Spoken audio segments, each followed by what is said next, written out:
প্রকৃতির মাঝে মাংস এভাবে পুড়িয়ে খেতে কিন্তু দারুণ লাগে।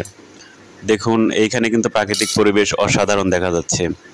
শুধু মাংসই নয়, একটা কিন্তু একটা মনের আনন্দ। সবসময় ঘরে থাকতে থাকতে কিন্তু একদম বোরিং লাগে। আপনি যখন সময় পাবেন তখন একটু ট্রাভেলিং করবেন, বিভিন্ন জায়গায় ঘুরে বেড়াবেন, দেখবেন আপনার মনটা অনেক ভালো লাগবে। তো সেটা যদি জঙ্গলে হয় সেটা কিন্তু আরও ভালো হয়। জঙ্গলে গিয়ে রান্নাবান্না করে খাওয়ার মজাটাই কিন্তু আলাদা। যারা হয়তো বা গিয়েছেন বিভিন্ন ট্যুরিস্টে তারাই কিন্তু জানেন। আর প্রাকৃতিক পরিবেশ দেখলে তো অবশ্যই মনটা এমনি ভালো হয়ে যায়। তো এখানে দেখছেন আমি মাংসগুলো কুচি কুচি করে কেটে নিয়েছি এবং সেই সাথে দিয়েছি সবজি। আর এখানে দিয়ে দিয়েছি হলো কিছু একটা আটার রুটি।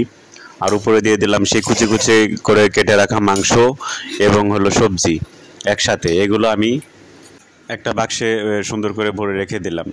তো প্রকৃতির মাঝে একটু ঘুরে বেড়ে আসার পর আমি আরও কিছু মাংস সংগ্রহ করলাম। এগুলো দেখুন আমি কত সুন্দর করে 4 পিস করে 4 কোনা করে কাটতেছি। ভিডিওটি ভালো লাগলে লাইক এবং কমেন্ট করবেন।